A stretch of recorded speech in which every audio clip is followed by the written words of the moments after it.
Hello, Tom Lavecchia here with the latest edition of the New Theory podcast. Today, we have a very special guest. His name is Nick Collins. He's an Addy award-winning web and mobile application creator. I'm going to ask him about that because I'm a huge Addy fan. He's very well respected in digital media. We spoke on various topics, both regionally and internationally. And his company is Satoris Digital. They're a full-service digital media agency that helps businesses make the transition from the digital world and boost their online visibility and, more importantly, in my opinion, revenue. Nick, welcome to the New Theory podcast. How you doing today, buddy? I'm doing great, Tom. Thanks for having me. It's my pleasure. So we're going to jump right in. Okay, so you're a digital owner of a digital media company. How did you get into the space first? There's a lot of people that kind of like have their career and they're thinking, I want to do SEO, or they kind of want to get more into digital media marketing. How did you initially get into the space? So initially, I got into the whole, I guess you call it, the internet space. This is back in mid '90s, so we're talking like '94, '95. Okay. The World Wide Web was still very much in its infancy. But, I remember looking at it as a young teenager going, hey, yeah, this stuff is pretty cool looking. I can see a big future in this. Yeah. And this is back when, like the animated GIFs of hula girls were like, the mark of like really high class design, right? Yep. So, but you can see the potential, right? You can see, hey, look at where, books are, to where they've come, and this is just like a digital book. You can do video and all that kind of stuff. They're just starting to get into that. Of course, back then, I think like was a Real Player was like really the only major player in the game. Yep. But you can just see that people are starting to kind of make inroads into different areas and starting to experiment. And it was really exciting seeing where it could go. Yeah. So I got started, this was just kind of doing some web pages this back, like I said, in the mid '90s. So Notepad was our development environment of choice. Oh, wow. And because there wasn't anything else really available. Everything was hand coded. There wasn't really any editors and builders like we have today. WordPress wasn't even a conceived of notion at that point. I don't think we didn't have style sheets or any of these niceties that we have today that really make developing websites to be as capable as they are. Yeah. But there was a particular technology that I got a hold of a beta copy of. It was called Future Splash Animator. Okay. If you know your history, Future Splash Animator got bought by a company called Macromedia and renamed into something called Flash. Yeah. So I got started on it, pre-Flash, with a beta copy of it. But I could see like the direction that was headed had so much promise and so much potential. It's like, this is going to be awesome. And so I kind of dove headfirst into it. And it's kind of funny because I actually started my first web design business, if you will, when I was like 14 years old. Oh, wow. I started building some websites because I thought it was cool, thought it was fun. Got a couple people to actually pay me a little bit of money to do it. I was like, hey, maybe I'll do this as a side business. Some kids have paper routes. I'll do this. And, of course, as a 14-year-old in the mid '90s, we didn't have cell phones or anything back then. And so I used the only phone number I had available to me, which was our house phone or our landline. And so my parents started getting these phone calls. So I was posting messages and ads on like bulletin boards and stuff like that. Saying, hey, I can build a website for you. Give me a call. And my parents started getting these calls, of people calling us, this fictional company name I'd come up with. And like, no, there's no one here. I was like, wait, that's me. Give me the phone. That's funny. But that's how I got started at the very beginning there. This is semi-random, but I attended a talk one time, kind of like a quasi TED type talk, and it was the founder of Adobe, which was eventually owned Flash, and Yes. He described the conversation when Steve Jobs called him and said Apple is not going to support Flash, and obviously that essentially crashed Flash's business. And Adobe still's around, and they have other stuff, but I just thought that was interesting. So, okay, so you had a penchant, you got in early, you started doing websites. Kind of fast forward, I noticed that you're some of our agency do like SEO, you're a little bit heavier on the tech than we are. Give us kind of, typically people one or the other, right? Do they kind of an SEO marketing firm or they're a tech firm? It seems like you're more of a more tech firm, they call it. So give us why you kind of have your hands in both, and give us why, your philosophy on SEO, and give us a little bit of philosophy why you still do some app development. Sure. So we started off more tech focused. Yeah. Well, technically we started off more design focused. So, in the very beginning, it was very much design. It was, doing a bunch of like Flash websites, things like that. It was very, very heavy on the aesthetics. Yeah. And as the technologies became more capable, things like ActionScript for Flash, Yes. JavaScript started coming out and being able to actually do some useful things other than making a button blink or just crazy stuff like that. As that started to mature, then we got more and more into the technology side of things. Yeah. Eventually getting into enterprise application development, Oh, which wow. more and more of it was becoming web based. Yeah. As companies were getting away from the traditional like client server type of model where you'd have to download some software that runs on your computer and it was connected to some server software, and it was more and more becoming web based, so they could load it up on any device they had available to them and be able to access it. And so we ended up getting involved in that. I did a bunch of stuff for companies like AT&T, Northern Trust Bank, a lot of big enterprise companies were starting to make this transition, and so we got pretty heavy into that. But then as I started looking at things as we were going into the pandemic, then I was like, this isn't like the field of dreams, right? This is where they say if you build it, they will come, right? Just building software, Yeah. building these tools for people, it didn't help them in adoption, right? You can have the best tool in the world, but if Yeah. people don't know about it, it doesn't exist. That's right. And so we started leaning more heavily into, okay, well, these clients, they already know us, they already trust us. We have the skill set, it's just not what we really advertised a whole lot, So let's go ahead and start offering these to our clients. Say, okay, we'll build the software, but then we'll build the website, the landing page that markets the software. Then we'll also do the SEO and the digital marketing so people know about your software. And so it wasn't just hey, we're going to build this software for you and then we're going to leave. Yeah. No, it's like we're going to build it for you and then we're going to bring your customers to you to use it. And there's a lot of value in that to our customers. And so, that portion of our business, started to grow, and we started getting more and more into that to where now that's, a big part of the business that we do. It's a full end to end, it's a full service marketing. We'll build the actual product and then we'll market the product for you. Now, I like that, how you have that kind of, what is it? The kind of horizontal integration. If you will, we'll build the app, we'll optimize it, we'll get iDesign and get people to download it. I like how you went that way instead of just continue to make more apps, right? Now, do you have a requirement where you only market the apps that you build, or vice versa? You only do SEO for apps that or it's opposite. I'm sorry. Do you only do apps that you're going to do SEO for? Like, what do you have requirements, or are you pretty flexible in that? No, there's no requirement about that. It's simply a value add. Got it. It's very much like back in the day when we first got started, we were doing a lot of work for print design houses as subcontractors, because you'd get like a company that they were very, very good at like doing magazine layouts and print ads and billboards and these traditional media, but then they'd have one of their clients come to them and say, well, hey, you've done all these other things for us, can you do our website for us? And while they might be able to actually like put together some kind of comp for them, they had no idea how to build a thing. And so we would come in, they'd kind of subcontract to us to build the website out for them so they could kind of continue to offer those services to their client and keep the client, rather than the client going to another firm that maybe did offer all the services and might take the whole business away. So you do white label. You do white label services?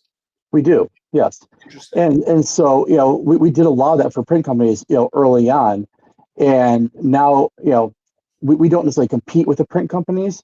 We kind of work with them, but we don't do a lot of print work. Everything we do is pretty much digital. Even the video work that we do is digital video. being distributed on Facebook or YouTube or that kind of thing.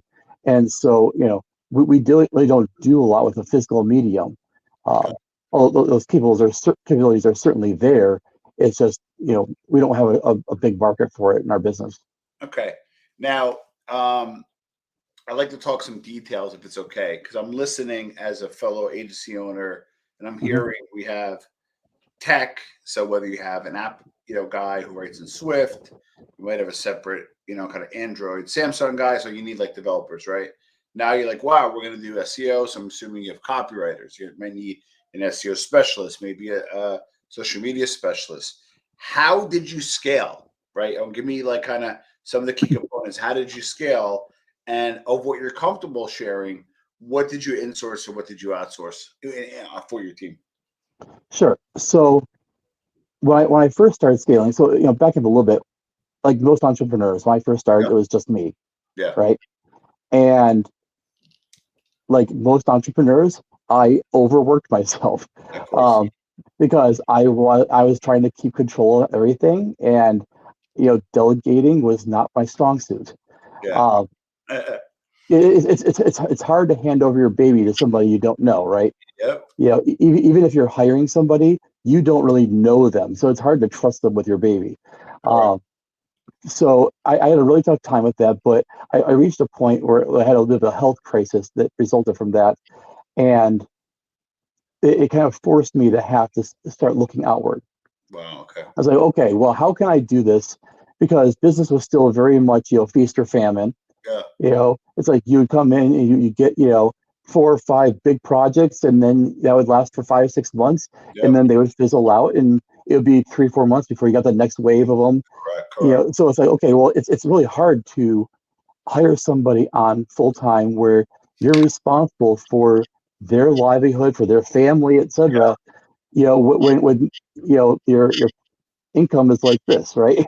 So Yep. I was like, okay, well, what can I learn? What examples can I follow that would help with this? And the one that immediately jumped to my mind was when I worked for a large advertising agency in Detroit. Yeah. They had a model where they had multiple different small teams that were assigned to different clients, or even different sub clients within their clients. Yeah. Each of those small teams consolidated of a creative director, an art director, and a copywriter. Okay. Okay. And then they, so there was a very small team that was dedicated to that project, to that vertical. Yeah. But then they had a pool of us that they called the studio. That studio, there was probably 50 or 60 people in that studio. They're all independent contractors. And basically, we were just like sitting around, and they say, okay, well, we need someone to do some banner ads. We need someone to do this landing page. We need someone to do this. They would pull resources from that studio, from this pool of resources that they all shared. And I was like, okay, well, that's a really great model, because that allows you to be able to scale up and down almost instantly. Pretty quickly, yeah. And so what I ended up doing is I found a couple other firms who were similar to mine. And I said, hey, what do you think of this idea? We're all in very different geographic markets, so we don't compete against any of each other. But the kind of work we do, you can be located anywhere in the world. It really doesn't matter. Correct. And so I said, what do you think about this idea of, let's put together a pool of resources? Let's start with like 5 or 10 people, different disciplines, and then we can all pull from them as we need to. But that way, that person can have a full 40-hour work week, 50-hour work week, whatever. Yeah. But they, it wouldn't all be coming out of one person's pocket. Yeah. And I found a couple of companies that say, hey, yeah, that's a great idea. Let's do that. And so we kind of put together this shared pool of resources that allowed all of us to be able to kind of scale up and down as our project load ebbed and flowed. And eventually got to the point where we had about 70 contractors that we were keeping busy full time. Wow. Just by following that model, and it worked really, really well. Contractors, Nick, were the contractors in the same entity, or did one person manage a contract on behalf of a few companies? Well, look, it's funny. I tried to do a similar thing, but failed at it. Well, how did you manage that? So you have 70 contractors. Mm-hmm. How did you manage that? Basically, because it wasn't necessarily a partnership, but it was, kind of a group that we formed that the people were reporting to that group, and basically, whoever's project you were doing the work on, we'd have them log their time in, and then whoever's project was getting It time would logged take against it, they would send them the check for that work. got it. And so Interesting. by doing that way, it kept things very, very flexible. We weren't tightly coupled with one another. So there was nothing that really necessarily bound us to each other legally, where we could get into any kind of like conflicts of interest or things of that nature. It was literally, hey, if we work together, we can keep these resources busy so that they don't go elsewhere. But that way, when we need, Roughly how many companies did you do this with in your partnership on the side of, hey, we're going to use these guys and gals? Hmm? How many people were on your team that use these people roughly? So it was initially just one other company, and then we ended up adding two others over time. That's brilliant. Now, did you have a minimum? Like, so for example, with the other, let's say 4 of you guys and gals, did you have a minimum commitment that you had to give every month, or if you had no work, you had no work? How did that work?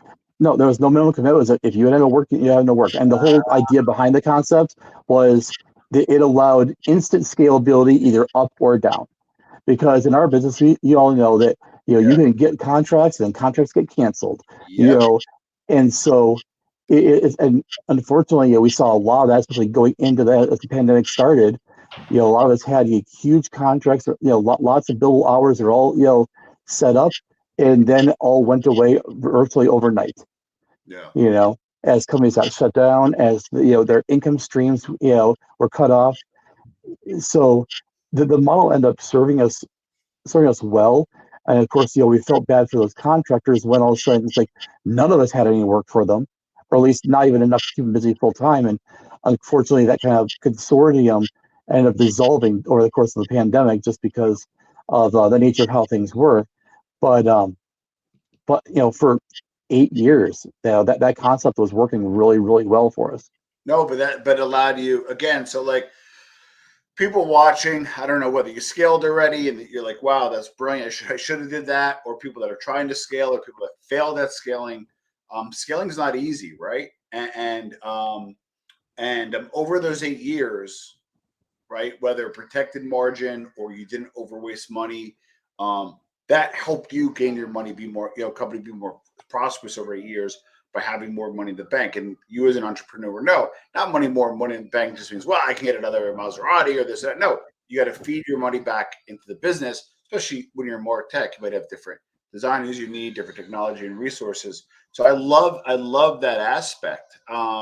So how did you land? So like, okay, so now that we're hopefully getting out of this pandemic, how do you plan on scaling now? Similar pool, or how do you plan to do it in 2022? So I do have a similar pool that I do have put together. Um, However, right now it's just me and a friend of mine who's doing some other stuff. Again in a different market. I'm Midwest, he's East Coast, so we don't step on each other too much, even though Yeah, we're both dealing with national brands in a lot of cases. Headquarters are different locations, so it's not been a huge issue. Um, and hopefully over the next few years, hopefully we'll be able to scale it back up to kind of where it was pre-pandemic.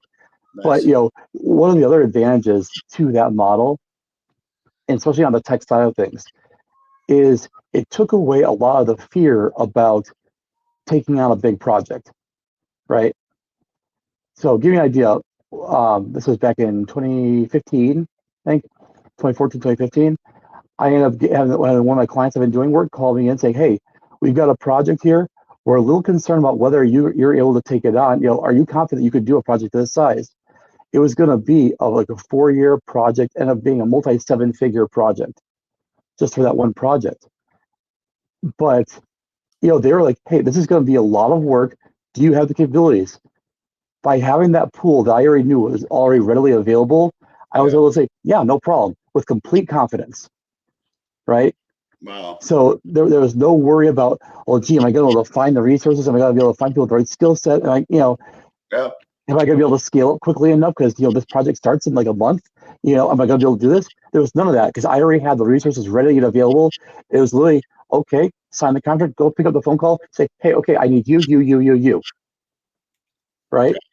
Got it. Done. Got it. Now makes sense. Okay, so I want to kind of migrate a little bit before we wrap it up. I as in my agency, just we started out as an SEO company, and for those search engine optimization, organic, and I would actually do talks, and it was like a proud peacock how you don't need paid and how you don't need earned media, and we were like the organic guys. Mhm. And just over time, with just the algorithm changes, attention arbitrage going over to social, going over to paid social, going over to paid media, um, clients having an appetite for PR, then earned media and paid media became very important. So now we made it a point to become full service and be specialists in each, right? So owned, earned, and paid, right? And a The fair, only constant is change, right? yeah, exactly, fair as well. Are you guys doing some paid media, PPC, and that kind of stuff, and ads, and earn media, maybe a little online PR, or do you outsource that? Give us where owned and sorry, earned and paid media come into the mix for you. So we do a lot of the earned and paid media. Okay, Not so much on the PR side, yeah, just because that's not something that we have the skills for in house, and honestly, it's not something I'm not really sure it's something I want to get into. yeah. Um, Tricky anyway. yeah, it's one of those things that PR can be an endless bucket to dump your money into Yeah, because it's very difficult to connect. Okay, we did this podcast or we did this, event here, this article, and correct, connect that directly to this revenue resulted from that, right? correct. It's very much a black box where you can just, dump a bunch of money into it and you may get a lot of, earnings realized from it. You may not. You have no idea. Yeah, Um, and so, that's not, we always want to go into services where when we tell our customers that we can deliver X for them, we know we can deliver it. That it's never going to be a black box. That's never going to be an unknown. We want there to be a degree of certainty. So even on the paid ads and things like that, you can never truly guarantee it, but you correct. can make really educated guesses, right? Yes. So it's kind of like the difference between playing the lottery versus maybe doing the stock market. The Yeah. stock market, you can make educated guesses based on trends and things like that. Whereas lottery, it's a spray and pray, and you have no idea what's going to happen. Yeah. No, So I'm not going to cut you off, Nick, but yeah, yeah, we do some earned media. I like doing it as a principal. I just like doing it. If I have the bandwidth, I take it on. Um, I hate to give away the secret. I use it as a way to really get backlinks. To hmm be honest with you, because rather than like pay for backlinks or really kind of block and tackle on backlinks, I'll work to get us like a pretty good PR hit. I know a lot of it's no sure. follow. I don't mean all technical. I know Nick knows this. We got all technical, but I'm a big backlink guy. So I'll do some PR with kind of the Trojan horse to get backlinks. That's really why I do it. To be honest with you. Again, backlinks are trackable, so then you can actually measure the results. Correct. Exactly. So I'll call Yeah. it fancy backlinking, right, or high end backlinking. But what I wanted to ask you was, and did you want to finish that thought on the page because you were about to finish up, or were you good to go on that? No, go ahead. I'm good to go on that. Got it. Sorry, because I'm a little ADD sometimes. That's right. We all are. Yeah, my last question on the business topics are where you're laying your bet. So obviously, you and I are both Google guys. You're going to build a great website. It's going to be optimized. But what other platforms are you really doubling down for your clients? You encourage them to be on. Like right now, I'm doing a lot more on YouTube. hmm Kind of stepped away a little bit from Facebook.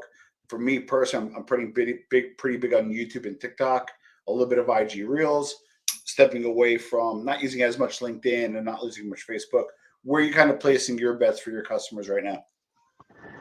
Right now, it really depends on the customer, right? So there's some customers that are very much B2B focused, and Yeah, for them, Facebook's not really the place, yeah, and TikTok definitely not. yeah. Whereas, like we had one client we were working with that, their business was in doing kind of like I'm trying to think of the best way to describe it. Basically, it was kind of like a Korean hip hop type of clothing line type of deal, you know. Well, for them, TikTok was like fertile ground, whereas Facebook, even the demographics are a little aged for their target demographic. So it really kind of depends on the customer and who Yeah. their target market is. And that's actually really it really speaks to the core of one of our core principles as a company, in even our name, Sartorius. Sartorius is actually the Latin for the word tailor, right? Oh wow. Everything we do is custom tailored to the needs of the specific client. There's no one size fits all, there's no templated options. Everything starts off with a deep dive interview of the client, finding out what their needs are, what their niche is, who their demographics are. In the cases where they don't know, being able to try to determine that based on what they do know. And we're digging deep to where we know their business almost as well as they do. And then we tailor our solutions to them. Even when we were doing the software, we were like, you know what?